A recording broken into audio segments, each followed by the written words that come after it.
we have one more minute. Jen turned us on live, so. It is slow?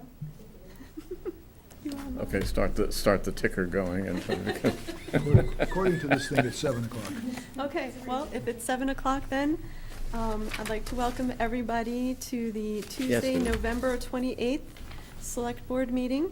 I'm calling the meeting to order, and first up is the approval of the agenda, which will include an executive session for pending litigation at the end. So moved? Thank you. Is there? Second. Thank you. I didn't hear of any amendments that we need to No. do, so all in favor, please say aye. Aye. Any opposed? All right, thank you. So first up on the agenda is our public hearing on the town plan update. And there's a lot of information. If you can bear with me, I'm just going to read through it, and that way everybody knows what's happening and we're all in the up and up. I'm going to take my glasses so I can read. Under the Vermont state law, town plans must be updated every 5 years, and Middlebury's current town plan, adopted in 2012, will expire in December of this year. In accordance with 24 VSA 4385, tonight the Select Board is conducting its second and final public hearing to receive and discuss comments and questions regarding the draft 2017 updates to the 2012 plan. This plan is Middlebury's principal policy statement regarding development, conservation, and related public investments. It identifies what is important to the town in terms of both our enduring policies as well as our new goals and directions. These goals and directions will be used to guide the community. The plan seeks to inform and enable the residents of Middlebury to have significant influence over the future of their community, affirm and establish goals, policies, and tasks that reflect the community's values, provide guidance for budget and capital investments taking into account a realistic financial capacity, present the basis for zoning and subdivision regulations and other town bylaws, establish a practical implementation plan that delineates steps to be taken, priorities for action, and responsibilities for each task. Following tonight's hearing, the Select Board will consider adoption of the 2017 town plan either as presented or with any amendments that the board elects to make as a result of the community's input. If the board votes to adopt the town plan by statute, the plan will become effective immediately. In a moment, I will open the hearing, and Planning and Zoning Director Jennifer Murray will continue reviewing the proposed updates to the town plan that have been prepared and approved by the Planning Commission. Because this is an official public hearing, if members of the public have a question or comment, after being recognized by the chair, please come up to the microphone, state your first and last name for the record, and then direct your feedback to the Select Board so that we can accurately capture it for the minutes for this meeting, and those watching on MCTV viewers can hear you clearly. With that, I'm going to declare the second public meeting to discuss the draft 2017 Middlebury Town Plan now open, and we'll turn the floor over to Jennifer Murray. Jennifer?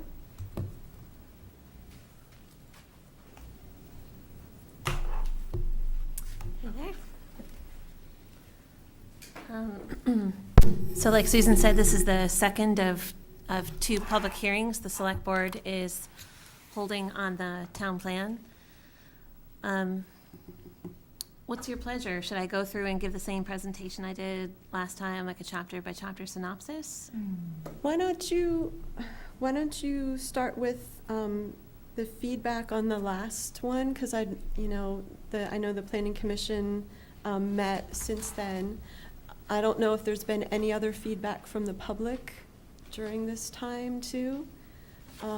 So we can start there, and then if people have specific questions, then we could go through the specifics on that section. Does that sound good? Sure. Okay. So at the last public hearing, we didn't have too much public input at all. There were some comments from the Select Board, and one of the first comments was about the Kohl's Florist site. You pointed out that there seemed to be a sort of a different voice where we were talking about Kohl's Florist. It seemed directive that we had targeted that as a site for potential redevelopment. The actual quote from the town plan is, efforts should be made to integrate South Pleasant Street with the downtown core by enhancing the safety and attractiveness of the street for bicycles, pedestrians, and other modes of transportation. The former Kohl's Florist site should be planned for redevelopment. As we're talking about that, I'm reminded that that was something that sort of Nancy and Barbara had come up with in particular. It's a site that they, with the Planning Commission in the past and now in the present, have done a lot of thinking about, and we thought that that language would be helpful to have in the town plan in case we ever applied for grant funding or something like that. So not a directive like we would have to do it, but definitely in there as an option if we chose to do it in the future. Okay. Can I ask one clarifying question? I'm fine with that. The redevelopment, that could go one way or the other. I'm just not sure what your intention behind it is. Is it supposed to be redeveloped into what? Like, I just wasn't, if it's gonna be specific, should it say what the redevelopment is? No, it says plan for redevelopment, so the part of the planning process is to figure out what you want to do. Okay, but it's not okay the way it is? It looks okay the way it is to me. Does it look okay the way it is to you? Oh, no, I meant the building itself. Like, It's vacant. so it should be occupied. I'm just confused as to. No, that's okay. I don't think we have any opinion either way. No, we don't have anything Okay. in mind at all. And it's presently owned. There were some plans that were brought forward for it a while ago, I would say, I'm guessing at least 5 years ago, and nothing has gone forward, and we would just like to encourage that to, whether it's the plans that were brought forward before or other plans, just something, because it is a very important, or it's a very strategic place. I mean, it offers a lot of possibilities as far as in-town housing, or it's in the office zoning. It could be a lot of different things, and it's almost like it's a shame that nothing has happened with it. So we're just pointing out it's a good spot. And it was interesting, a few years ago, I'm guessing about 10 years ago, we did an exercise that involved a lot of different people in town, and we were looking at just different spots that could be developed that are overlooked. And so this is sort of in that vein, because it is so prominent a spot and it is sitting vacant. And we have no plans. We're just encouraging and want to make sure that if an opportunity comes up, we can help them. And I remember that, and what it stood out for me is that the others aren't in there anymore. Some of the others either something's happened to them, like the parking lot at Middlebury Natural Foods was one of the things that was in there too. So those I didn't see the others in They're not the- vacant either now. I'm sorry? They're not vacant right now. This has been vacant for a while. So I Right. think that's what prompted this. Right, but that's what I'm saying. And that's what I remember, but this seemed to be the only one of those in that vein that's still in there. So, okay. Could I just add something? I mean, I remember when the discussions of the Cross Street Bridge were going on, that South Pleasant Street, one of the consequences of the bridge would be to make South Pleasant Street more part of the downtown. Right. In a way that really, there's no other street quite like that. I mean, in that sense, because you can get it, you can go around now, and it really is more accessible. And I think that was the hope, that it would develop. And obviously there were hopes that perhaps some combination of residential and office space would go into the at one site. And it certainly still might. Yeah. I mean, Yeah. it's And I just, think it has to be done carefully too, because it Right. could affect the character of the downtown. Right. So And it's a very important. but strategic- you're right, it does give us an opportunity to expand the downtown a little bit, because we are a little Well, I mean, landlocked it's right now. there now. I mean, it Yeah. really is connected in a way that it wasn't before. Right. Yeah. Okay. Does that clarify it? Once you said vacant and you want it to be occupied, then it made sense to me. Before then, it didn't really make sense to me. So I'm not sure if you want to put the word vacant in there. Now that you've explained it, it does. But before then, I was like, well, if you want to redevelop it, it didn't really say why it was not okay now versus there, other than it should fit into the neighborhood better. So if we're going to be specific, I just was wondering where you were going with it, but now I know. Okay. Anything else on Thanks for Heather- clarifying, Nancy. I think we're good on Heather- that one.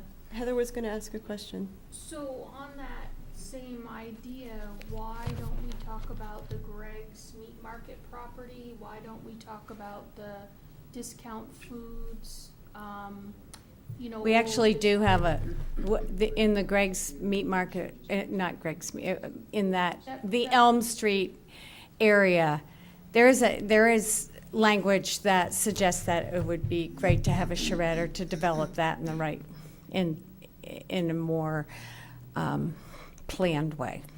I guess what I don't feel like is consistent is that we specifically call out like the Coles Flora site, but we don't call out some of the other vacant properties. Such as? Well, the discount food place, you know, that building's been vacant for a long time. We don't call that out for, you know, redevelopment. We don't, I mean, the Elm Street, we don't specifically say the Greg's Meat Market site for redevelopment. So my problem just is a little bit with the consistency, that's all. I mean, you could say South Pleasant Street, maybe. So this is your hearing. Yeah. This is your hearing. Yeah. Like, the time for asking the planning commission, like, could you or would you, is over. So if the select board wants us to do something, let us know, and we're happy to change it. Okay. Right. But you responded, and so we're asking questions too. This is, Yeah, I just wanted to clarify that, that it's Okay. not our decision to make anymore. okay. Okay. Yeah. Sounds good. So, did you want to continue? Sure. Continuing through the list of items that Chris found from last meeting, the climate economy model community initiative, that was something that Laura had brought up and thought should be added to the town plan. We can add that to the town plan if you want. The reason it wasn't in there before is because it's something that was happening after we had already produced the draft of the plan and is kind of still happening. But if the select board feels like that's a process they want to endorse, you know, keep in mind that was a process that was run by someone externally. It wasn't a planning process or anything like that. But if that's something you want us to reference, we can do that. And some sample language has been included in your packet if you want to consider that. Yeah, I like that a lot, actually. I do too. I think that satisfies it, Jennifer. Are we okay with including the Mhm. climate economy? Yeah. Sounds like it. So that language that you proposed was good.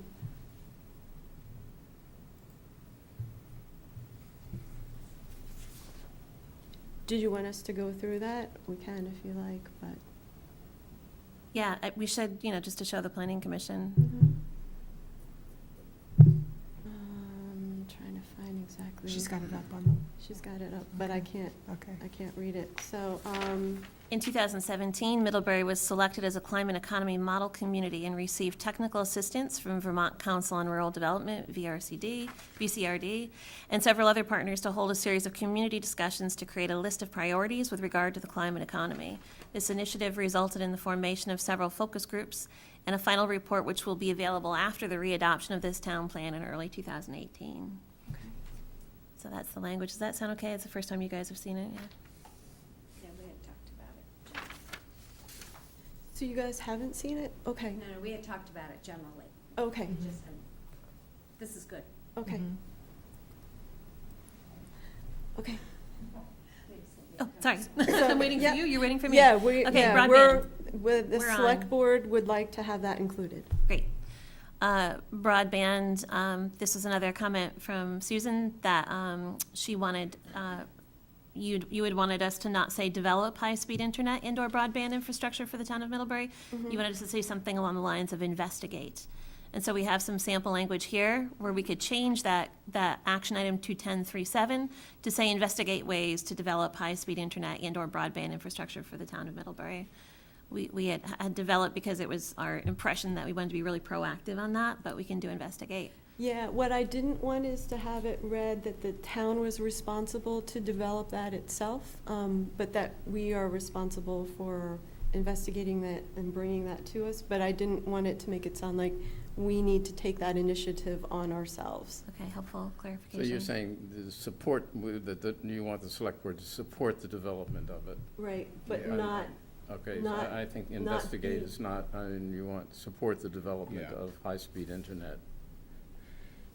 it's not be the Through the developers various, ourselves. we're not the developers. Right, But that if a developer came and we thought that there was merit in what was proposed, that the select board would give its support, as we do normally with economic enterprises that benefit the town. So I think support the development would be proper language. Okay, is that okay with the rest of the board? Okay. That's hard language that I think we Hmm? need. That's solid language we Yeah. need, because this is a hard goal that we need to achieve. Yeah. Is that okay with the planning commission?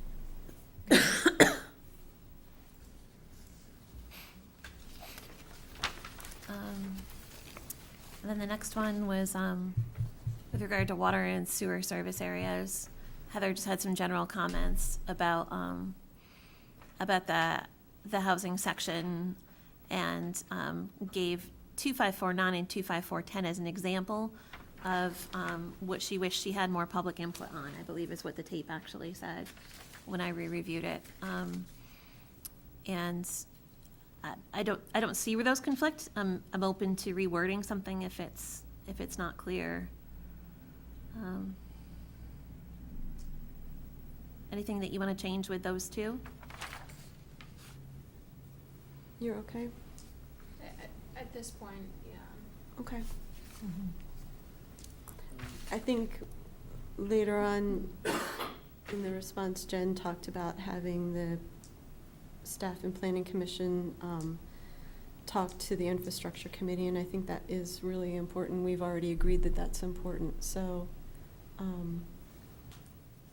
So maybe just a suggestion, you know, in your notes, you had comments about things that would be revised in, you know, the next 0 to 5 years sections that would be revised. And when it has specifically, like, you know, I sit on the energy committee, I know we put a lot of time and effort into some revised suggestions that didn't go anywhere, didn't have any impact, and, you know, the same with the infrastructure. I just would like to have some part in that process, I guess.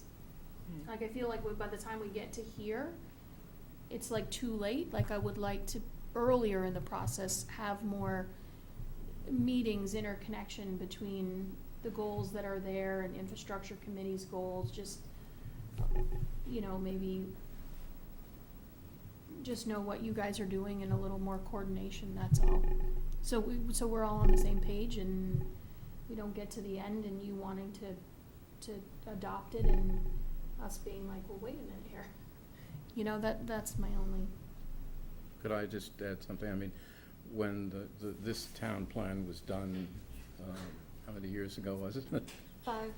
When I was young, and the You aren't I mean, now? the planning commission had hearings with various constituencies in town before it really began its work, and it may be even at this point that this was a process that should have occurred again, maybe on a more modest level.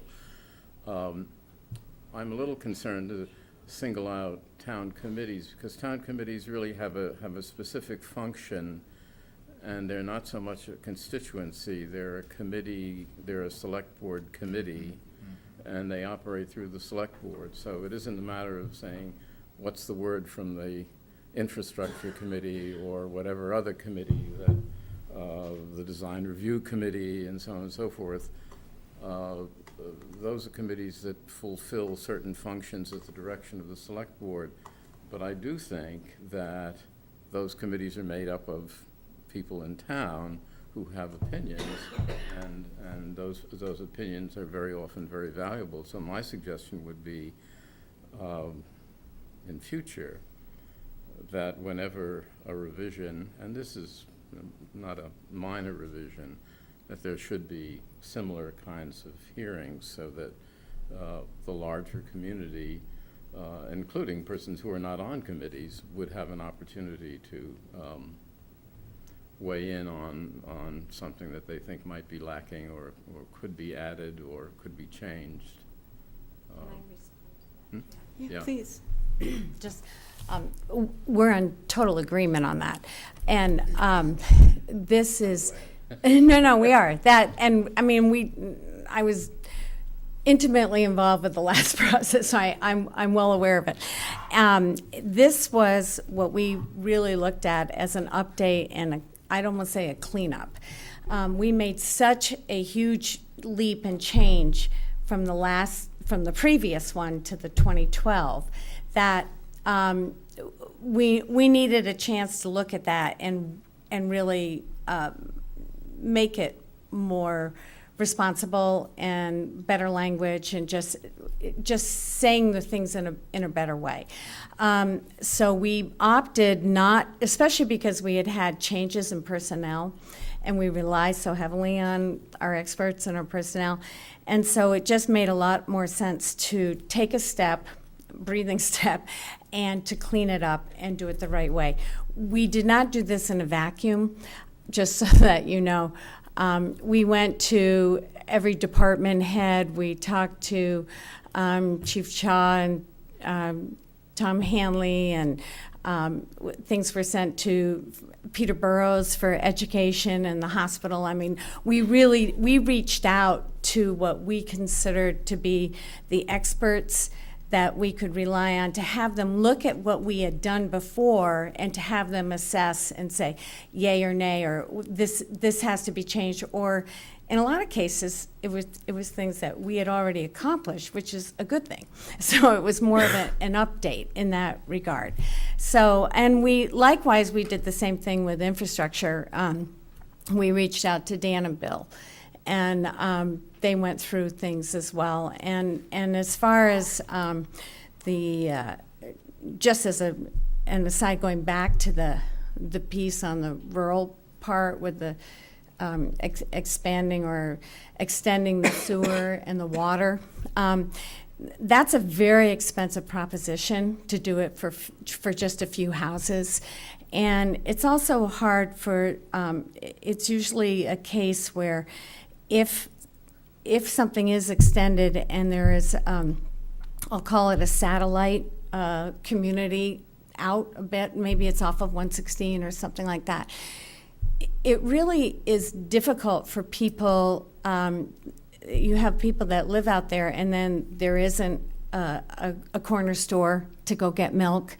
They have to ride the school bus. They have to have transportation to come into town, going back and forth. So the planning principles are that you try to encourage your density, and the density would include the sewer and the water extension. You try to include the density closer into town.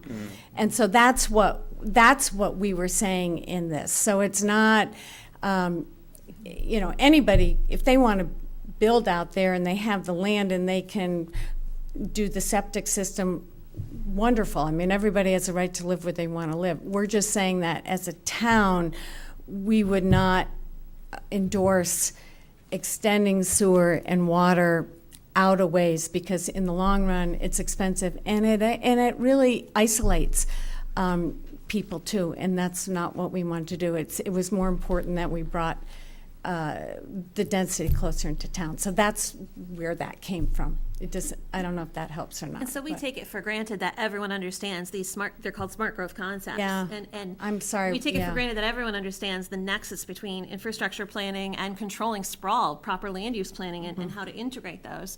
But that might not necessarily be true, and maybe Right. we should take a visit to the infrastructure committee and just, teach the infrastructure committee what we know about smart growth and not just deal with Dan. Now we're dealing with a committee as well. Right. When we Right. started that section, we were talking to Dan.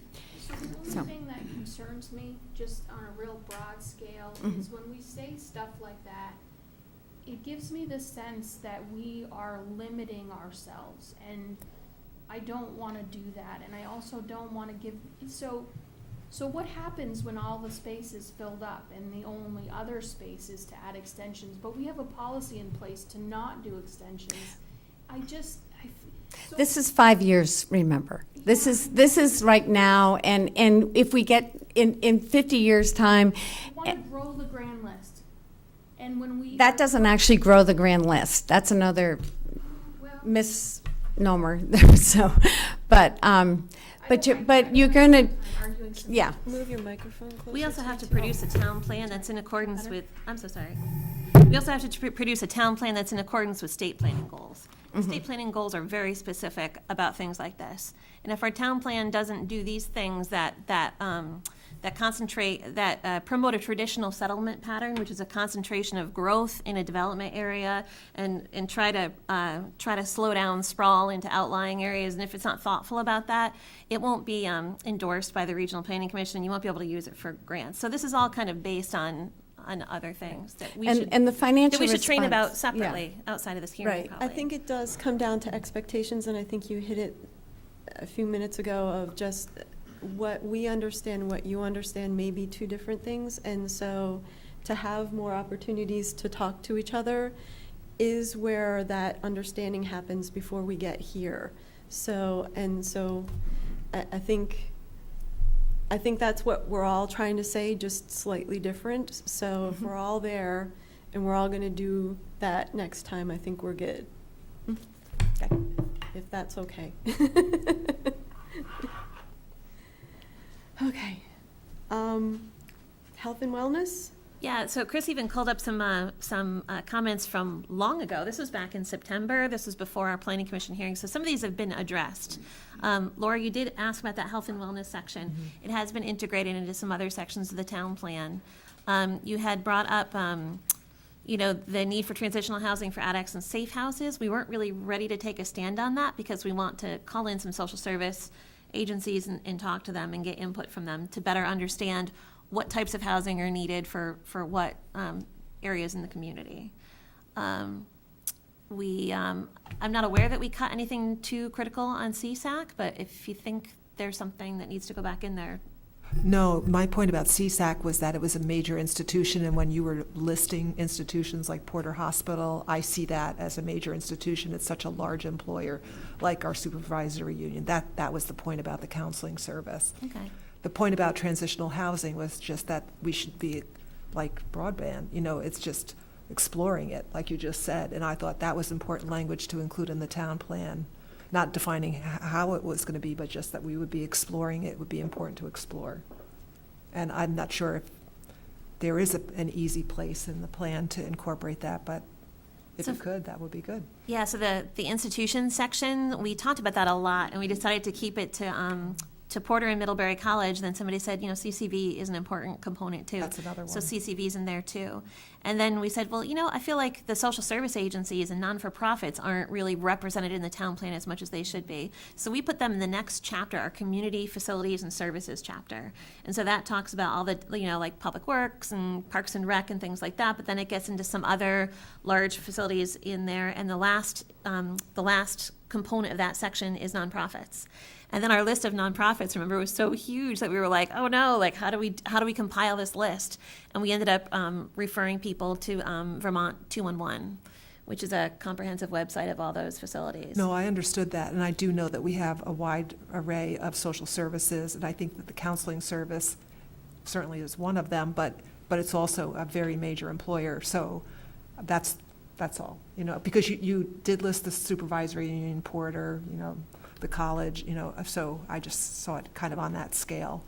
If I can say it again, education is a required chapter in the town plan, so that's a little bit different. You have to have the supervisory district and all that, and I think that if you were to single out CSAC, I think that there would be a lot of discussion from other social services as to why. I mean, I think the social services they work very closely together, and they're a group. I would be very uncomfortable pulling out one, to be very honest. So, I mean, I look at Mary Johnson, I look at home health, and you may have numbers, but you could have the same, you could have an argument as about are numbers more important than what a particular mission is for something. I mean, I think we're treading on funny ground there, and that we should just, I really feel that they should be all listed together.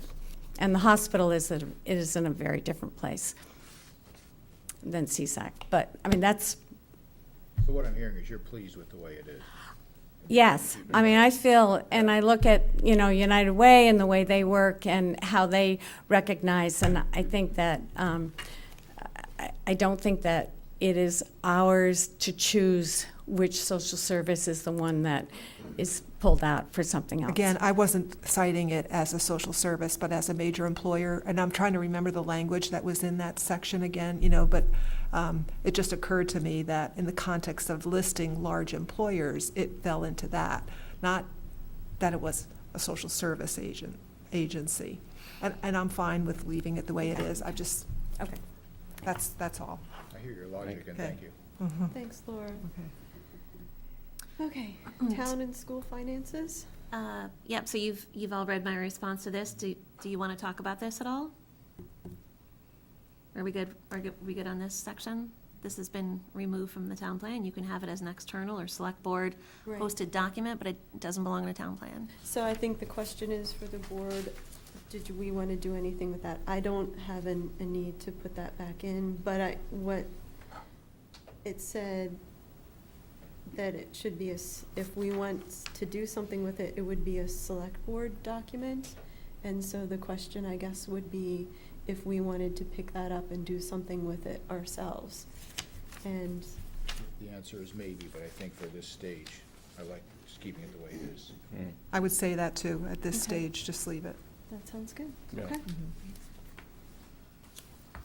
Under miscellaneous, I did change all those references to MREMS. Thank you for Mhm. catching that. And yeah, this is sort of maybe this is the opposite of the comment that Susan had, but Laura's saying that we really need more on broadband and communications, and so that's in there a bunch. So you had already answered one of my questions, which was there any other feedback from residents that happened while we weren't here?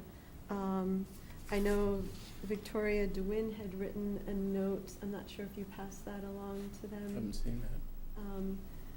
So she had asked about just in the future rewrites. It was hard for her to sort of see things, to have us strike through, underline kind of thing, would just sort of take her through the process. I really appreciated the information here about the matrix, that just to add the different language about the implementation program, which I think is important for us to touch on too. Yeah, Planning Commission, you can see that in red under 213. We're just going to add an extra footnote in that matrix so it doesn't make anyone think that they need to do everything on the matrix. So they can be as realistic about it as we are. It basically talks about that neither the goals nor the implementation strategies should be construed as a list of project priorities or an explicit endorsement by the Planning Commission or Select Board of any particular project to be undertaken within specific time frame. And then it adds any discrete project recommendations that may arise from the stated goals within the town plan must follow all applicable processes and procedures for scoping, leadership review, and funding approval. So I think it sort of, where my concern was, well, who's responsible for these things? It puts it back into the proper perspective of that it's still has to go through the regular channels. And so I really appreciated that.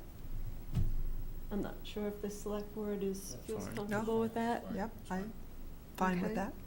that. Was there comments from the audience at this point?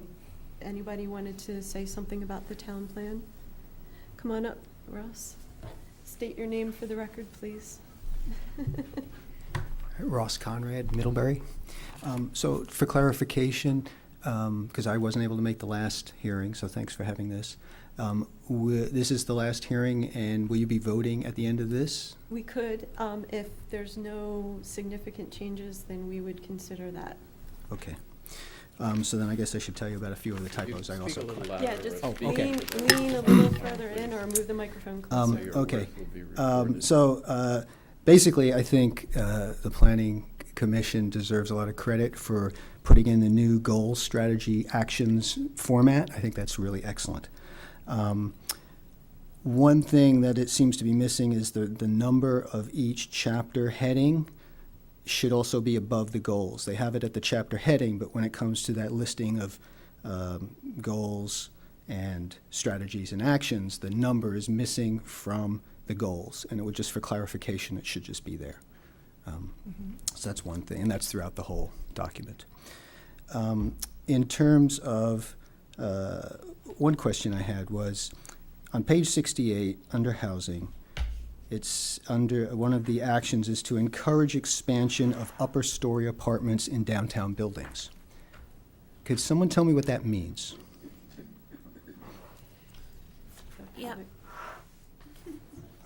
Be Jen. Page 68, which action, Ross? 2.5.2.3? Yep. So that would just be, you know, as we're trying to increase the amount of housing stock in downtown, we don't want to lose those upper story apartments. It's that whole mixed-use residential concept that if you can have a second story that's being used for living space, you should encourage that. Okay, well, maybe the wording's confusing, at least for me. Expansion of it, I was thinking maybe we want to put additional stories on downtown buildings to expand the number of apartments up there. No. So maybe, Encourage second story. yeah, something like that? that maybe Okay. would be preferable, just Okay. so people don't get the wrong idea. Ross again, what was that? Page 68, Mm-hmm. What are 2.5. you proposing exactly for Um, language change? Just changing the word encourage expansion of upper story apartments in downtown buildings to maybe, what did you say? You have expansion. Expansion's what we have. You want You said encourage expansion. Yeah, expansion instead of expansion, maybe just encourage upper story apartments, you know. Take out the word encourage. Expansion to me, you know, I got the wrong Oh, idea. expansion, sorry. Take out the word expansion. Right, if that's agreeable. Okay. And on page 69, I think I caught a typo. The word of should be in there in the action 2.5.4.4. The second sentence should read, investigate the creation of a revolving loan fund. So the word of should just be in there. So Excellent. Yeah. 2.5.4. Point four, page 69. Of It also this. is repeated on page 175, towards the end. Under transportation, page 87, the goals, it seemed to me that the most important goals should be first.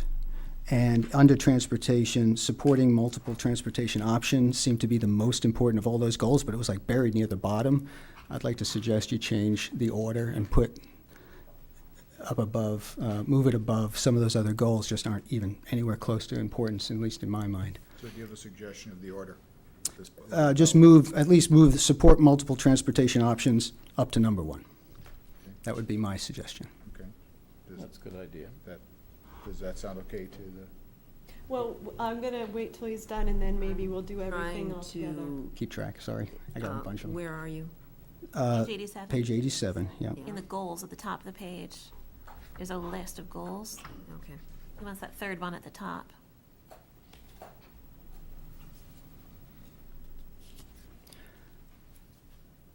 Okay. Okay, just wait, once Kathleen's clear, because she's gotta track it. Okay. Okay. And then the airport district section. It talks, I don't have that page written down, I'm sorry, that's one I missed. See if I can find it.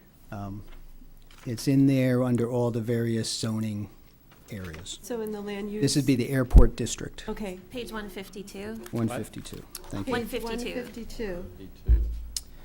152. It talks about restricting basically restricting non-compatible development within the district. But when you look at the district, it's really quite small. And what we found with the recent airport expansion is that that airport has an impact on all the adjacent properties and communities and businesses.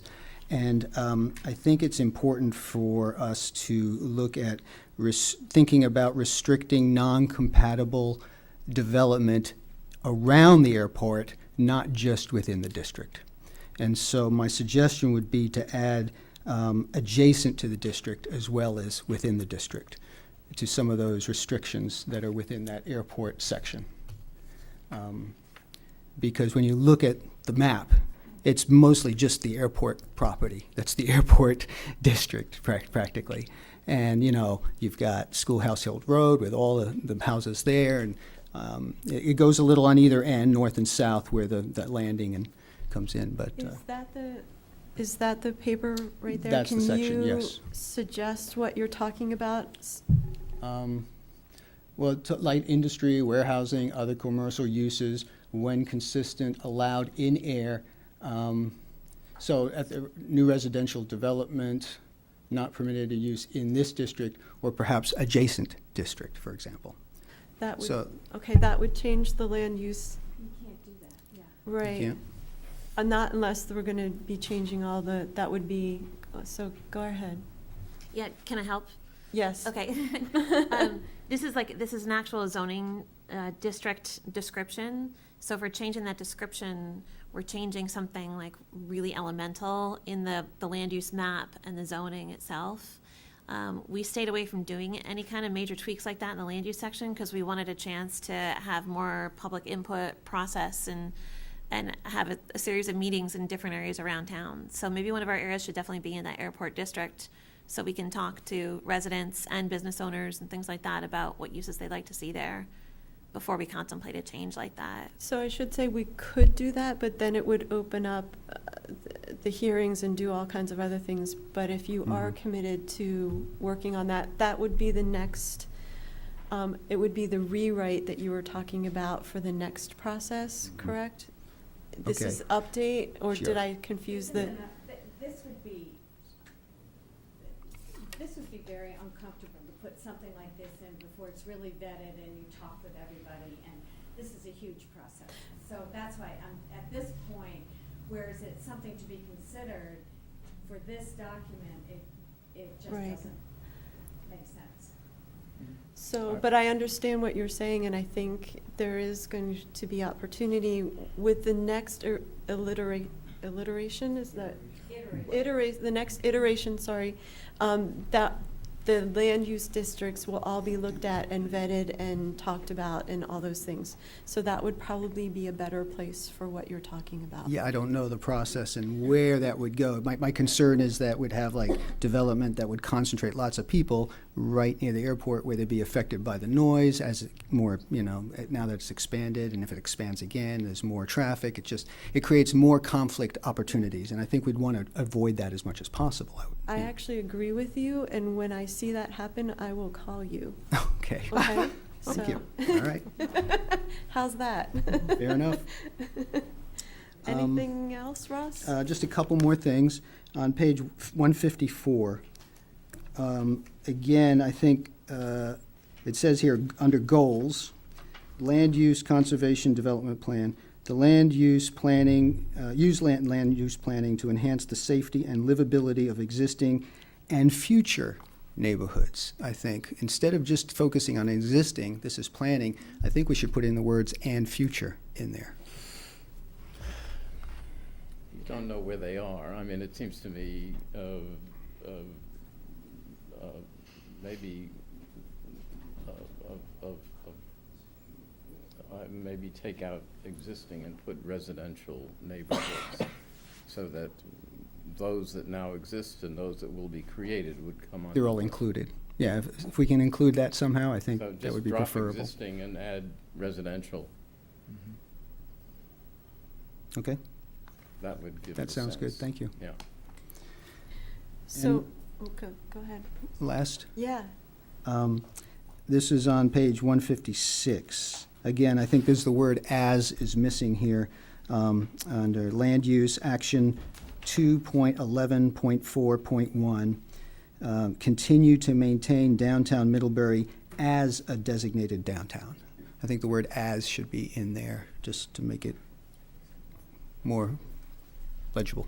I think, I mean, you're doing us a service. I think what you're pointing out is that these are not substantial changes, but that it indicates that this needs to be proofread very carefully. And I only got a chance to really focus on the I goal agree. strategies, and I didn't read the whole thing. There are others, and I think what you're pointing up is very important, but that shouldn't be a matter of amendments and changes, but simply a matter of it needs to be proofread again. So I think, from what I'm hearing from the board, everyone, the board is supportive of your changes except for the airport one. So they're all minor and they're all worthy. Thank you And for close reading. we're also supportive of a proofreading. Yeah. Don't know if I can promise time for that, but Well, no, thank you. not your responsibility, Ross, but thank you. Is anyone else? Please state your name for the record. George Cloak.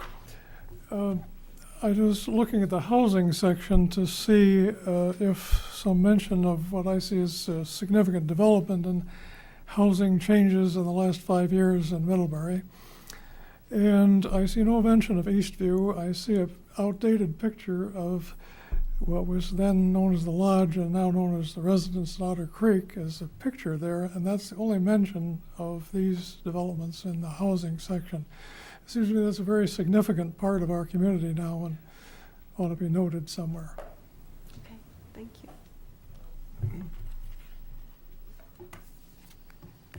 Anyone else from the public like to come up and address the select board and the town plan draft?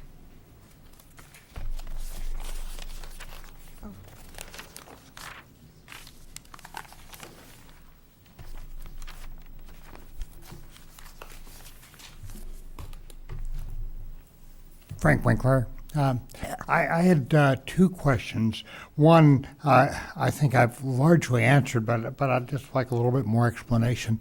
And that is, under the utilities section, there is some language about gradual moving toward undergrounding the utilities, starting from the village center and working outward. And I wonder if you could elaborate a little bit on that.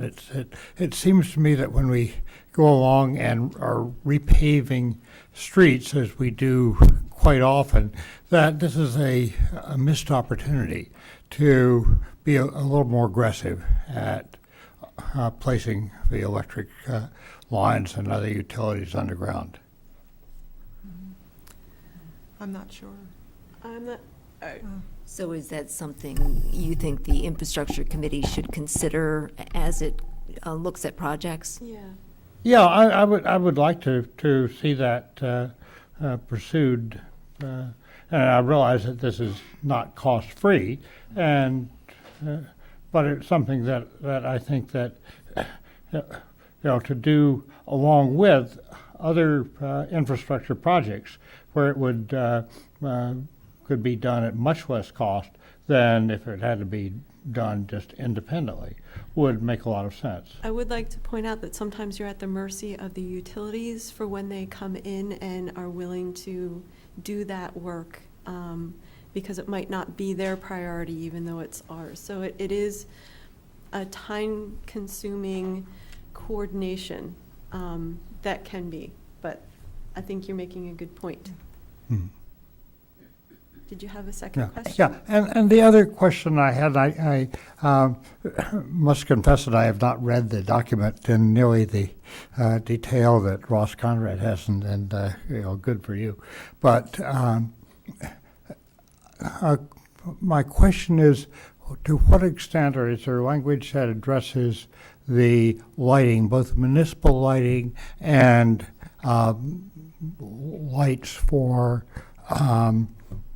signs or individual homeowners or businesses or whatever.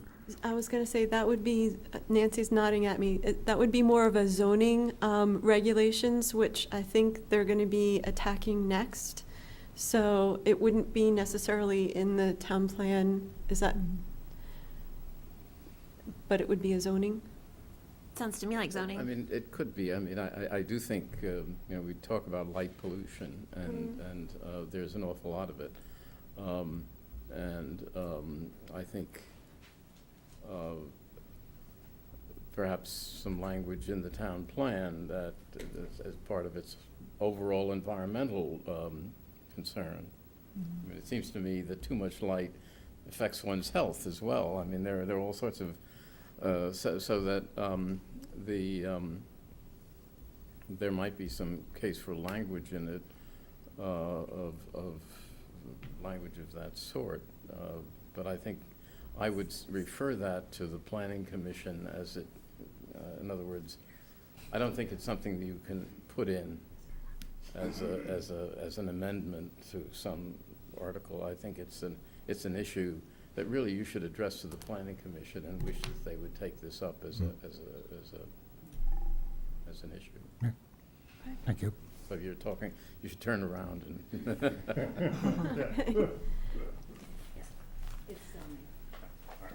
So is there anything else from the audience?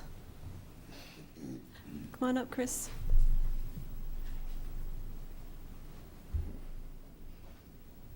Hi, I'm Chris Robbins. I just had a comment about one of the things that Ross and Victor were talking about, changing the wording existing neighborhoods to residential neighborhoods, because not all neighborhoods are residential. You know, there's, for example, Washington Street area, South Pleasant Street, they have homes and offices and stores. So I just don't think the word residential is necessarily the right one. You know, maybe existing and future neighborhoods would make sense. Anyway, if you're going to You like the endorse future one one of these better? changes, Okay. then, you know, we should make sure we are including all neighborhoods. Well, then I think Ross's purpose would be served by just dropping the word existing and not substituting any word for it. That okay So- with you, Ross? Land use planning to enhance the safety and livability of neighborhoods. Okay. Last call? Did you want to go over anything else for us? Okay, so it sounds like everything is it's in the amended category. So the select board could consider adopting it as amended this evening. We could also wait. Doesn't, I mean, when we make amendments, doesn't it mean that we have to have another hearing? If they're with not the- substantial, go ahead, Kathleen. As long as they're not substantial, the board could approve the, As long as they've been documented and we feel like there's, right, to dive into the airport issue would be a substantial, and then that. I would be happy Right. to move that we adopt it.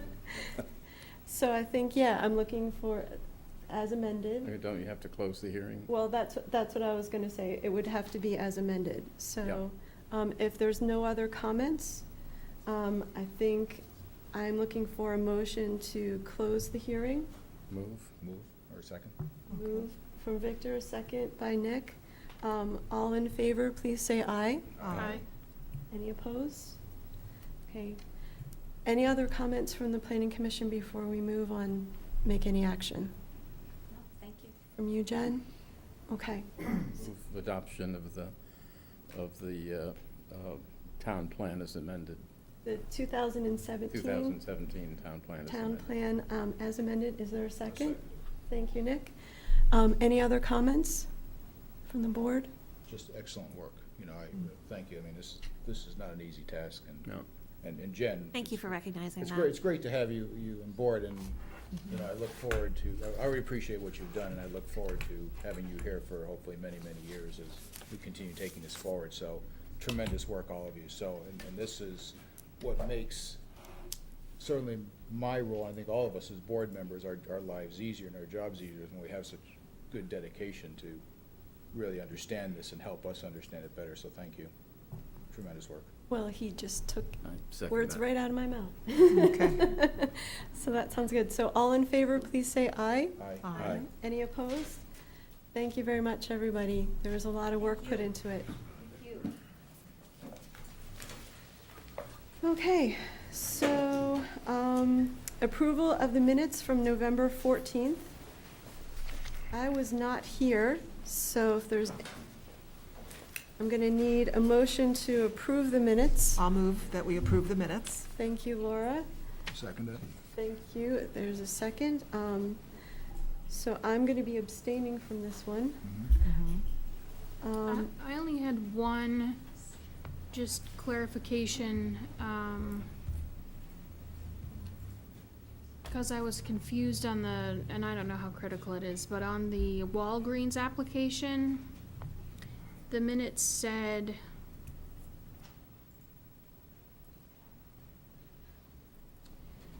so lines 88, the 31st, I thought that was correct, but then when you go to the next page, 95, it says effective in the transfer of the property from Rite Aid on January 1st. Is that, and I went back and tried to look at the email and I still couldn't. I I don't thought the know. property wasn't transferred till the 31st and this said the 1st, and I just didn't know if there was a date difference. So if Kathleen would. Okay, so you want me to look and see which it is, Yeah, to Make it make those consistent. consistent? yeah, okay. So like if it, Right, right. they take possession on the 31st, but the permit goes into effect the 1st? Okay. Is that okay? That's a good point. Anyway, Okay. Anything else? so can we approve them with just that correction after I the think fact? Is that? approve with a clarification is how it would be worded. That was the only thing. Otherwise, I thought they were good. Okay. So all in favor of approving the minutes for November 14th with a clarification, please say aye. Aye. Okay, and one abstention, so 1, 2, 3, 4 approve, 4 yeses and 1 abstention. Okay, citizens' comments. This is our big moment for people from the audience to come up. Come on up, sir. Just state your name in the microphone, please. These are for actions that are not on our agenda. That's what this is for. Excellent. Yeah, my name is Rick Novak. I live in downtown Middlebury, and I believe that the parking restrictions that go in for the winter are applied with a bludgeon and maybe could be more fine-tuned, because there are probably 50 cars, the people that live in what I call downtown, which is from the Circle up to the post office and over to the town hall. All of these buildings are old, all are grandfathered. Only a few have off-street parking. So where do we park? And that's a real problem, because if you park down there, you get towed, or you get a ticket. A ticket's not a big deal. A towing is a huge deal. And I brought this up with the police people who are in charge with enforcing the law. They don't make it, but they had some suggestions. And I had a meeting with Ms. Ramsey that day when I talked to the police. And their basic suggestion was perhaps the overnight parking, which I believe is 9 spots below the library, could be expanded. Now, there's going to be trouble if you do that. There's already trouble probably if there's a heavy snowfall and how to clear the lot. But I think that's probably about the only trouble, and there's probably ways to deal with that. I've lived in large towns where they have snow emergency days and they tow complete streets of cars and all that. I don't know if that's the bludgeon approach again, but perhaps there could be some way to notify or a sign or something, because that overnight parking is probably half storage. I would call it storage. There are cars there for more than 3 days all the time. And if that area were enforced a little better, I think that would be helpful. And because what happens is that by the grace of the lobby people, folks like me are parking in the private property of the lobby. That's the default. That's what happens. And so they're pretty easy about it. I've never gotten a note or anything. I'm a customer. They know who I am. They know my car. But still, it seems like a bad way to deal with the problem. Maybe it isn't. But if it were codified in some way, it might be a simpler situation. But I hate paying $150 to tow guys. So as a tenant, you don't have a designated parking area? There is no designated parking area for most of these buildings in the downtown. There are a few things. Okay. And Victor and I have been through this one before regarding motorcycle parking a little bit, but it's all grandfathered. They don't have to do anything. And I would bet you that there's not much designated parking for all this new work that's done in the Battelle block. So all those folks, a significant number of them have cars. They have to go somewhere. And there is the lot down on the river. Mm-hmm. It is very far away effectively. And in the winter, it's even further away because it's cold and it's windy and it's uncomfortable. So people don't want to park there. So you end up having trailers parked, stored in that lot. I don't think that was the intention of the lot, but I could be wrong. You don't see trailers down here, you see them over there. And I've seen them there for weeks. So I just don't know what's going on. But I don't like getting a $150 tow. That's really a lot of money for me to pay. And there's probably better ways to deal with this because it's a bludgeon. There's no fine tuning at all, except at the humanity of the ticket writing officers. And they shouldn't have to make those decisions. This should come from here, and then they can be guided, because they told me that. They weren't happy about being the on-the-guy people who are going to be nice that day. And you can't, if you go to work and you park your car and you do it every day, you can't build your life around the humanity of a particular officer that particular day, because sometimes they're not, and they're human.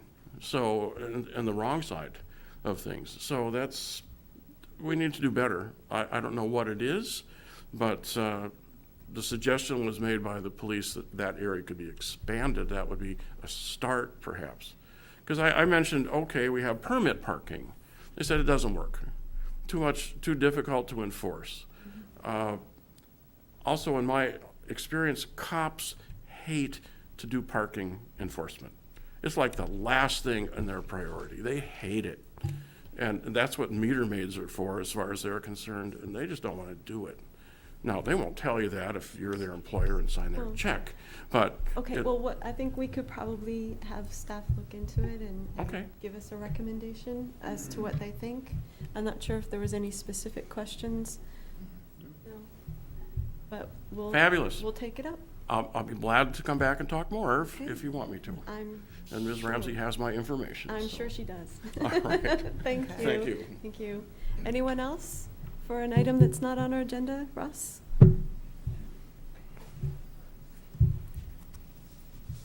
So I have an item, but it is on the agenda, but it's under executive session. And since the public won't get to discuss this with you, I'm wondering if I can do that now.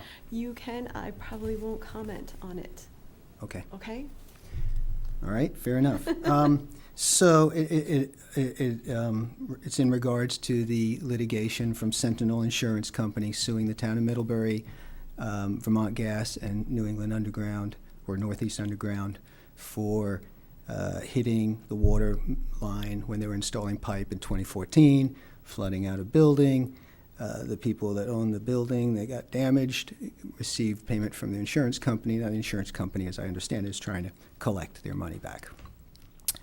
And I would ask, start you, Ross. The one thing I didn't say is I'm not going to confirm or deny Deny, whether okay. this is an executive session. So Okay. I'm not even going to, So this is just stuff for you to think about, hopefully during it executive may or session. may not. So just to say Okay. that. So go ahead. So, my concern, and what I'm asking you to consider, at some point in the future, whether you deny it or confirm it or not, is to make a formal request to Vermont Gas and have them cover the fees, any legal fees the town of Middlebury are going to incur from this litigation, this lawsuit that the town has been dragged into because of Vermont Gas's incompetence, basically. They have a long history of not following the proper protocols. In fact, this evening I sent your town manager, Kathleen Ramsey, a copy of a operating procedure violation that was found in 2015. The same kind of violation when Vermont Gas is putting in their pipeline and it crosses a water facility line. They're supposed to dig it out so they can confirm that that pipeline is not going to hit the water line. And they did not do it in 2015. That's one of the few times that the Department of Public Service actually did their job and reported that and called them on it. And this was after they hit it in 2014 because they were doing the same thing.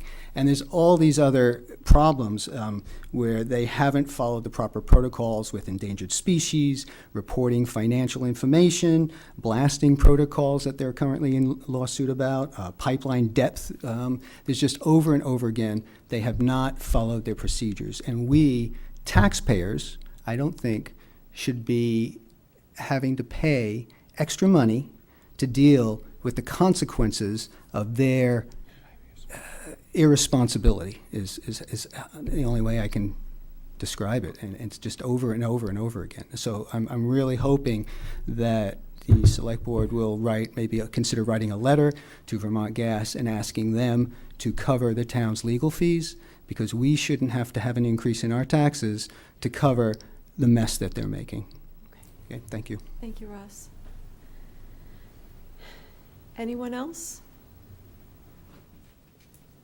Okay. Follow-up on Forest Ridge Drive tree removal remediation. Chris, I think you're up. Well, I No? have no knowledge of Oh, this. okay, So- you're just here to observe?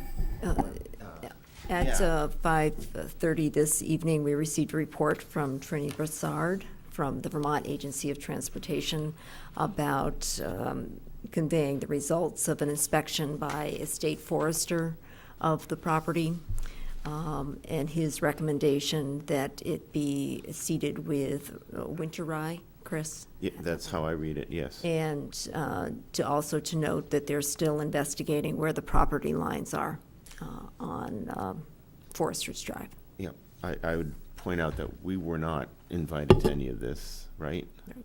And none of this was Right. prepared to us. This says county forester, but unless things have changed, our county forester is Chris Olson. So I don't know. So this is in your packets, Okay. on your table. And Trini offered to send staff from V-Trans to discuss this with you, if you'd like. I mean, I think it addresses the one issue of the, stabilization, but it doesn't address the removal of the trees and the, No, it doesn't address what our main concerns are. I also would argue with whoever this guy is, Gary, who they mentioned, finding that there was no major soil disruption. I don't know how he could have Right. possibly have found that to be the Well, case. if you still have some things that you'd like to check with, I think we should have them come in. I would love to and have been talk on with it, us. in on I would love this, to talk with them as well. Yeah. Is the board amenable to that? Mm-hmm. Okay, great, let's do that. Thank you. All right, thank you. Bless you. Thank you. Ta-da! Appointment to the Energy Committee. So we have a follow-up from November 14th. Middlebury College student Sullivan, should I say Van? Hi, Van. Van Barth to the Middlebury Energy Committee. So he was nominated in the last meeting, is that correct? Yep. So, So I'll make a motion to appoint Van to the Energy Committee. I'll second it. thank you, Laura. Any further discussion? Would you like to say anything else? It looks like we're going to do it, so. Thank you for the opportunity. I think it's Yeah. wonderful that you're looking to join the committee. Thank you. All right, so all in favor, please say aye. Aye. Any opposed? You're in, Van. Thank you. Welcome. Careful what you wish for. Exactly. Let him find it You're out on not his supposed to own. discourage him yet. So then we have a nomination to the Library Board of Trustees. So as required, we advertised the vacancy Yep. and received one letter of interest from Barbara Doyle Wilch. And Catherine Mrs. Nichols Barbara is Doyle here. Wilch. And She's a Pretty librarian. fabulous applicant, I might add. Very much so. So we ask your acceptance of this. Well, I'll move that we nominate Barbara to the Board of Trustees for Ilsley. My question for Point. Barbara is, what took you so long? We've been waiting for it. Just moved to Middlebury. Okay, and I'm gonna second that. Now So, that you move. I think Heather already did, Okay. no? Oh, okay, go ahead. That sounds great. Are there any questions from the board for Barbara? She's just wonderful. She worked with the Town Library Committee quite a bit with the whole library expansion pretty early on and stayed with us, I think, because we asked her to. I love this library. Right. And I hope I can pour a whole bunch of energy into it. This town deserves a fabulous public I library. think the trustees would probably let you do that. So all in favor, please say aye. Aye. Any opposed? All right. Thank you and congratulations. So we do have to do the appointment next time, right? Right. Oh, okay, it's the nomination, I'm It's the sorry. nomination. I missed that. So I don't think I said nominate. yes, you did. Did I? You did. There we go, thank you. Okay, so, but this is the appointment of the library director. Oh, This is, and I'm asking the other trustees to come just because it's been quite a process. I'm sure it has. See? You have to lift up on them. Yeah, There you it's- go. You just have to lift up on them. John, just lift up on him, Lift the chair, there you go. maybe? And push down at the same time. Wow. I'll just sit behind. By the way, John, you were recorded. So it's been quite a search. Yeah. And we're actually thrilled that it worked in the time we had dreamt of back in August. And you have in your packet information about Dana Hart. We ask you to appoint her as director of the Ilsley Library. I think it's great. I'll make a motion to appoint Dana Hart as the new director of the Isley Public Library. Second. Thank you, Victor. Any other questions or comments from the board?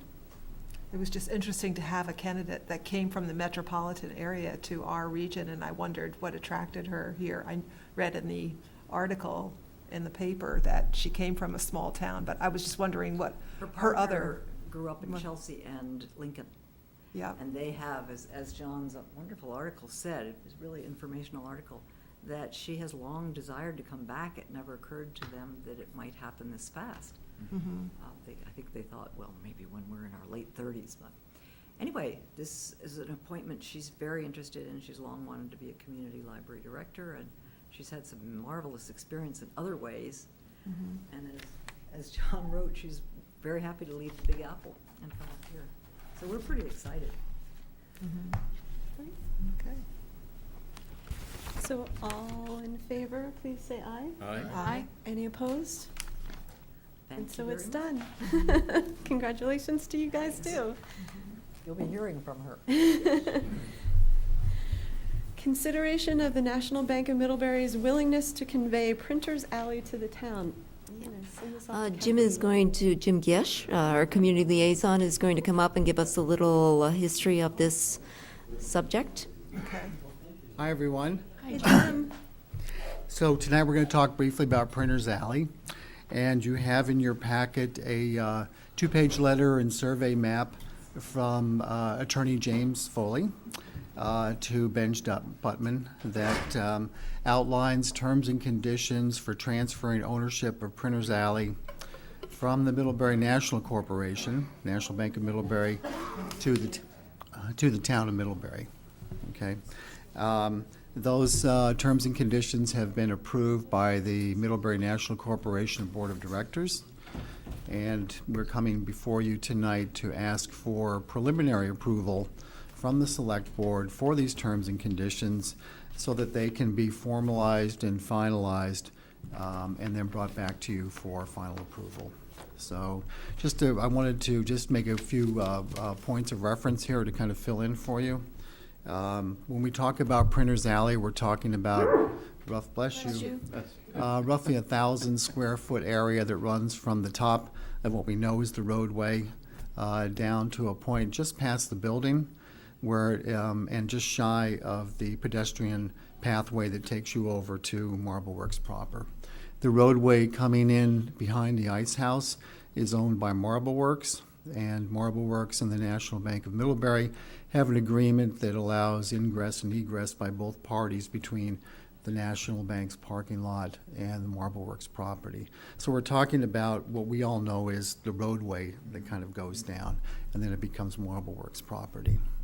So that's what's being conveyed here. The benefit to the town, I think, is that as we look to reconfigure Printer's Alley and to create a much safer and a much more inviting entranceway to our other downtown, Marble Works, that the town will have full control over that land and be able to work with the state to reconfigure the land and to redesign that area for the benefit of the town too. So I think it's a timely opportunity for the town.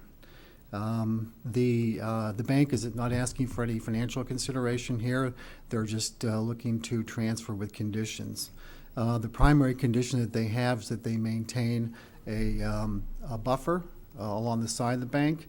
As was explained to me recently by Caroline Carpenter, that bank has been hit quite a few times. And when it gets hit by a vehicle of some substance, they can feel it up on the third floor. So that little marble stone that's there just doesn't do the trick all the time. And so they want to have a buffer. One of the things that still needs to be finalized is the width of that buffer. This would be a, quote, green space, and I think what the bank envisions is a shrubbery or some other kind of, barrier there. The bank has asked for 5 feet. The V-Trans plans for that area called for 3 feet. And before that width gets finalized, Aaron Guyette and his team need to look at tunnel geometry and make sure that if it were 5 feet, that the angle off the tunnel would still be doable for the roadway. In the current thinking, then the town sidewalk would follow next to that buffer, followed by a reconfigured roadway, followed by green space. All to be designed in collaboration with the state and with Landworks, which is under contract to VHB to develop plans there. So that's one of the things that needs to be finalized. There are 2 easements that will come with the property. Those are being negotiated between the state and the National Bank now. One is just a temporary construction easement. There's going to be a lot of work in the roadway there. It will be kept open to pedestrians throughout the construction seasons, unless there's some specific thing where they have to close it down for a short period of time. But the town will have to take on that temporary construction easement, as well as a culvert easement that is for the microtunnel. And because part of that is running underneath the property that will be transferred over from the bank to the town. And that's separate from easements that the town will need to grant the state for work on the Lazarus Foundation, which the town already owns. A couple things to keep in mind too. Maintenance of the roadway will become the town's responsibility, and that includes plowing, and that'll probably be this winter. The expectation is that this transfer will take place anywhere in the 30 to 60 day period, depending on how quickly things move. Bill Cardin's already looking at how that could take place. Effectively, it's not an easy place to plow out, especially with the roadway closed at the top of Printers Alley now. And Bill's looking at options, and it may be done in collaboration with Marble Works, which already plows up to that point of the roadway there. So those details, again, are still being worked out. The other thing to note is that I would expect that once, if ownership goes ahead and the town takes, ownership of Printers Alley, Vermont Gas is going to come knocking on your door pretty quickly. They've already been in touch with the town, with the bank, about running their line up Printers Alley, and the bank has said, no, we're in negotiation or discussion with the town now.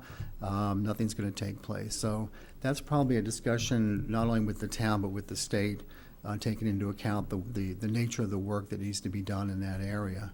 But I know Vermont Gas is eager to get up onto Main Street through Printers Alley too. So just kind of something to note on the side. I think those are all the points, Kathleen, that we wanted to raise in relation to this. So again, I think the terms and conditions are pretty straightforward here. And what we would ask for is preliminary approval so that we can go forward and finalize and formalize the plan and the transfer agreement, and then bring it back to the Select Board for approval, perhaps as early as the December 12th meeting, depending on how things move forward. Great. I'm glad it's preliminary. Is there any other comments from the board that staff should be thinking about while they work on this? No, I think you did a good summary. I was wondering about the timing now, but it does make sense that it coincides with the construction project. But I think so, yeah, and, it never occurred to them earlier to have the town take over? I think they thought about this for a year or more. It's just taken some time for them to get the terms and conditions together. Okay. yeah. And I think, Laura, with the state and right-of-way discussions now for the 2018 season, with Marble Works, with the bank, and then with the town, it makes sense to kind of, have this transfer take place as those discussions are taking place. Okay. Did you have something, Heather? So I just was concerned about some of the conditions about no snow being deposited, and I felt they were just a little restrictive, and I wondered if staff had. Bill Kernan had the same concerns. So I think that's one of the details. I mean, there's only so many places you can put that snow, right, Heather? So Yeah. if it doesn't go on bank property and it doesn't go on the railroad right away, well, where's it gonna go? I mean, I know we clear snow in the downtown, Yeah. but we do occasionally have to have the snow pile up until we can get to the point we clear it, and I would hope they would be a little understanding of that. I think they will be, and here's a potential solution. If the plan is to keep, as I said, a pedestrian walkway open throughout the construction season. Is also, I'm in discussion with them to provide a covered walkway for that. It won't be necessarily up to full code, but it'll give a sense of reassurance for folks who are walking in there. If that takes place and we have, say, a 5-foot section and chain link fence here and a covered walkway here, there won't be much of any snow gain in that during 2018 at least. So that might solve the problem there, but again, that's something we're still looking at. But then you're gonna have snow piling up on the sides, and how are you gonna address that, and does that violate the terms of the? Anyway, I'm good, as long as Bill and Dan or whoever, and their concerns addressed, that's good. And, the bank has been really reasonable throughout, so I think, that may have been what they said in writing here. I think that the reality of how we work this out will probably be pretty cooperative. What you're asking for is preliminary approval, and the details will be worked out by Benj and staff, so Yeah, I'm yeah. okay with motion for the preliminary approval. How about you, Victor? Any other comments before we vote? Victor? What? Anything else from you before No, we vote? I'm just Okay. sort of looking at this. Sorry. Yeah, I'm just concerned about, actually, item 7. I mean, obviously, I think care would be taken, but I mean, I think if they convey the property, they have to have trust that the town The knows how to take language care could, of things, and we. sorry, Victor. Heather agrees sorry. with you. I was interrupting. I just think the language could be a little softer there. And that the town will make every reasonable effort to do their best to keep the snow cleared in that area. But Yeah. to We say can- we will Never. let the snow build, I think we can soften the language. We I can thi- work it out. I think the reality too is that Bill and Joel Bouvier over at the bank will probably figure out how to get this taken care of, so. Okay. But, Well, legally, when the property is conveyed with a quitclaim deed, that's it, right? I mean, the town is not receiving it with conditions in a sense, except that obviously, well, the condition of having a walkway is so on. I think that that's in the plan. but it is conditions, isn't it? And, Let's let staff work it out. yeah, and see I what- think, Let's do it. So I'm looking That- for a that's fine with motion to have conditional acceptance, or preliminary. conceptual, here, hang on, I did the wrong C word. Conceptual approval of the conveyance. Is that? I move that, we have that. well, I mean, Concept- just, and then they'll- just our consent that go Right. ahead and And bring they'll something bring back the to us. details Yeah, and yeah. then we'll go That's from there. what we're asking. You've heard our sentiments. Right. I'll second. Thank you. Any other comments? All in favor? Aye. Aye. Any opposed? There we go. Thank you. Yay. I love this. Brief overview. When those two words are together, I get very excited. Brief overview of first draft of FY19. I'm going to deliver. Okay, first on a brief overview, looking ahead to December, your budget schedule is in the packet. We're looking at meeting on December 12th and December 26th to review the budgets. Just wanted to confirm with you that you're okay with those dates, the 26th. 26. Mhm. Yeah, good. Is everyone? So we are meeting on the 26th? That is what your current schedule provides. Okay. So the question is, do we want to change the schedule or do we Okay. want to keep the schedule? I may not be here, but you don't have to adjust the schedule. Well, let's see who else is available. I'll be My here. personal preference, because that's, you know, I look at it, my own personal side is that, you know, my son and daughter aren't home that often, and I'm not really a fan Right. of giving up an evening when they're home. So I would just assume if we could consider moving I also have the week family. ahead. I so have that we family have it visiting Yeah. that same time. Both in the 19th. Would that work with staff needing to get the information together? Yeah, I think that would be fine if we Because- wanted to meet on the 19th. Yeah, so Okay. it would be the 12th and the 19th? That would be lovely for me. That'd be wonderful, yeah. Yeah, I just don't want to, Okay, I don't want to stress people out, for that. because if we've all planned around the 26th. Okay, so Brian's just going to have to, He'll go for it, he'll 'cause go for it. his son and daughter will be home too. I was We gonna know say- he'll like it. I may be still asleep on the 26th. So is there anything you wanted to take us through? So also in your packet are some preliminary major drivers for the FY19 budget. Just to set the table a little bit before you go into the budget reviews, these are some of the big items coming up before you. As usual, wages and benefits are the biggest items, amounting to about $185,000. Capital improvements, as approved by the Infrastructure Committee, up $57,000. This going into an election year, that budget will be increased by $6,000. The Addison Central Teens have requested an increase of $5,000. They'll be coming to your meeting on the 12th to discuss that with you. Great.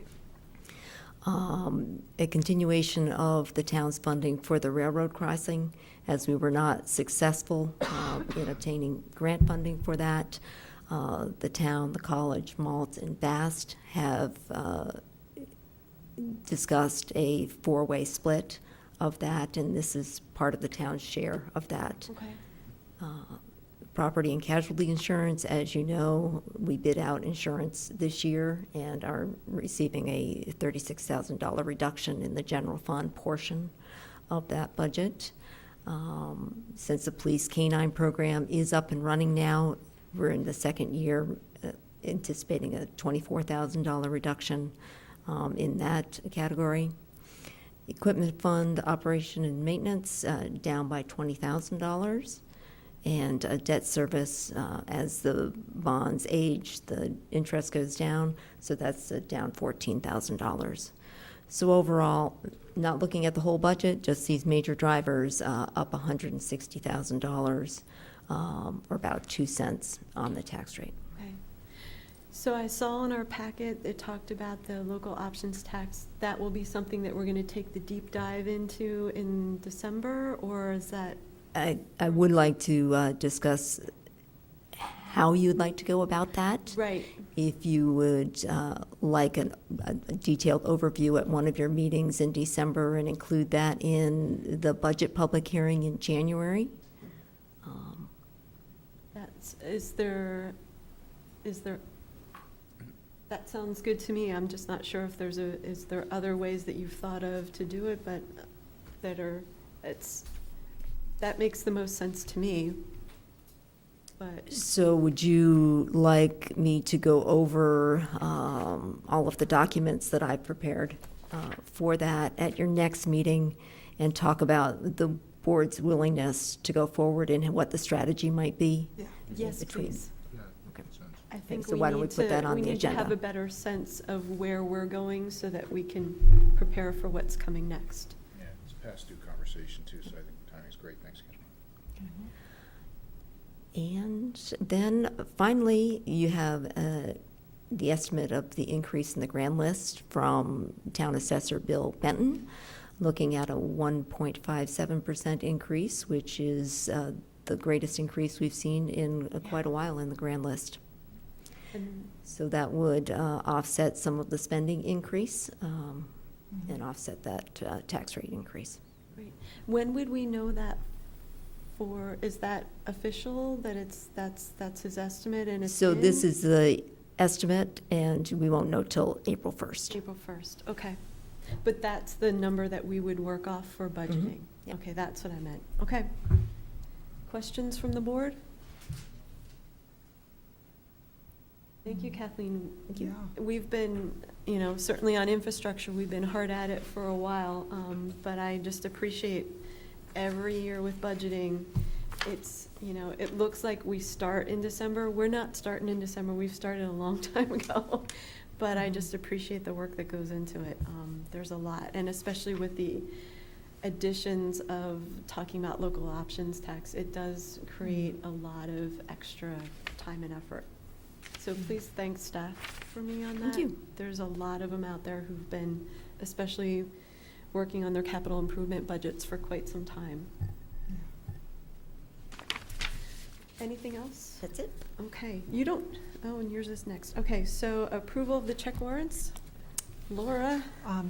These have been reviewed by Farhad, but I am going to move that they are in order, as he shared. So I move that we approve the warrant for total expenditures in the amount of $435,678.54, with $342,732.52 in accounts payable and the rest in payroll.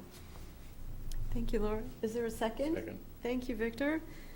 All in favor, please say aye. Aye. Any opposed? All right. Town managers report. It's your big moment, Kathleen. Nothing to report. Oh, really? Fine. So board member concerns. Let's start with you, Victor. Nothing? I have nothing, Susan. Nothing? Heather? So, a couple of quick things. First, Kathleen included an article on the fatal crash in Bridport, and the main reason I had requested it be included was on the second page of the article. There's a statement, according to the Agency of Transportation, as of Tuesday, 12 of the state's deadly crashes this year involve drivers with traces of marijuana in their system. And I had just wished I had this data, because I don't consider it anecdotal, And I do consider it pretty significant as part of our legalization conversation. So that's why I wanted to make a point of saying why I had requested that that information be provided. I think it's pretty significant, and So, so, anyway. thank you for mentioning that. I think it's important. And, oh, the other thing was about the date for the 26th, but we already talked about that, so I'm good. Thank you. Laura?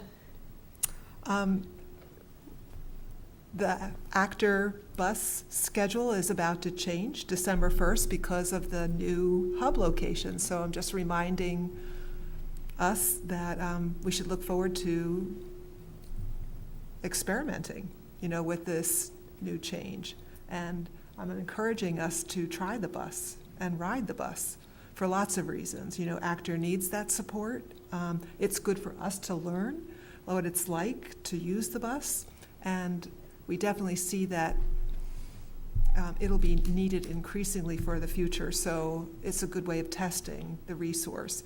So related to that, and we know that it will have a hub location on Academy Street at the foot of Middlebury College, where hopefully, it has greater visibility and potentially more use. That related to that, we have stops on Main Street, and we know that it's a shock to some to see the space that's taking up for actor at the post office, but please bear with us as we work out the schedule and we try to appreciate that our vulnerable users need those stops. So the bus system that we've been building over years now, we don't want to dismantle at this point. We want to make it work, and it needs to work for our most vulnerable population, the young, the old, the disabled, those that don't have driving privileges or have lost them or don't have access to a car for financial reasons, who can't make meetings like this, and can't represent their need for those stops, So I hope that people will keep that in mind, as we enter the holidays, and we know that the post office is a busy stop, but that those riders can't walk, even though it seems like we're asking them to not walk too much farther from Academy Street, let's say, or even the town offices. So let's just keep that in mind, and let's try the bus ourselves. I have to say, the Carolyn Harvey Green's note nonetheless does indicate, I think there needs to be perhaps even more experimenting with regard to downtown stops and where they are. And I realize there's a problem. We have the temporary bridge, which I suppose if it weren't there, this would be simpler. But I just want to bring up their concern, and it is, these are not people who like to park in front of everything and so on and so forth, but there are pros and cons and so on. Right, and well, as you know, we studied this in depth, and maybe they were not. I realize that they didn't get the benefit of all of that discussion. Yes. There's limited. I'm a supporter of actor, and but I think that there's, and I'm sure it's been discussed for a long time, but I don't think we've reached the final solution. That's Well, we know that it's not a final solution, Yes, because we're in this I'm rail aware of that. construction I'm scenario. aware of that. Just one quick comment, Laura, on yours. I would love if Actor would offer something like they did during the temporary bridges, where someone like me could drive to like the Hannaford parking lot and park and take a shuttle that rotates around the downtown. Right, we talked about And that. I could then get to the post office, but, not have to park downtown. And that's the kind of thing where I would my daughter and I rode the bus when that was offered 4 or 5 times, to the downtown, and it was great. We parked at the Memorial Sports Center and rode from there. So as you talk Well, with that- them, yes. if there could be some conversation about some kind of in-town loop as a permanent thing, at least maybe for the next 3 years, I would appreciate that. Well, I understand, and route additions are very expensive, you know, but I understand, and maybe that kind of jitney service occurs in other creative ways, and that did come up in the Creative Economy Transportation Task Force, and maybe it's an electric jitney car kind of service, so it may be part of Actor, it may be part of a different system, the way UVM has a system for shuttling people around. And I think it has a lot of potential. So, yeah, I'd like to see that develop too. I agree with you. Well, Actor is enterprising. It might be something that they should consider. Yeah. And there may very well be public funding for something like that. Well, it sounds like support and discussion and active part of the community. So that's what I'm hearing. Are you good? Yes. Did you have anything else? You sure? I'm never. Usually Brian comes back to you, so I may come back. What I realized today, we have a town college lunch coming up on December 12th. I haven't discussed it with Kathleen and Brian about agendas, but I was just going to put it out there that if board members had any suggestions for agendas, we haven't set one yet, so please get those. We haven't picked who the other member is. So I'll be talking with Brian about that too, but I know Farhad hasn't had a chance to go yet, so he would be number one on my suggestion, but it probably is driven a lot by what the agenda is. So I'm not sure if board members had any suggestions for agendas. You can get those to us and we'll go from there. I think that's it. All right. So, You ready for Heather, would motions? you take us into executive session, please? Yep. In accordance with Vermont's open meeting law requirements, I move that the board find that premature general knowledge of the consideration of pending litigation could clearly place the select board at a substantial disadvantage because the select board risks disclosing its litigation strategy if it discusses the pending litigation in public. Is there a second?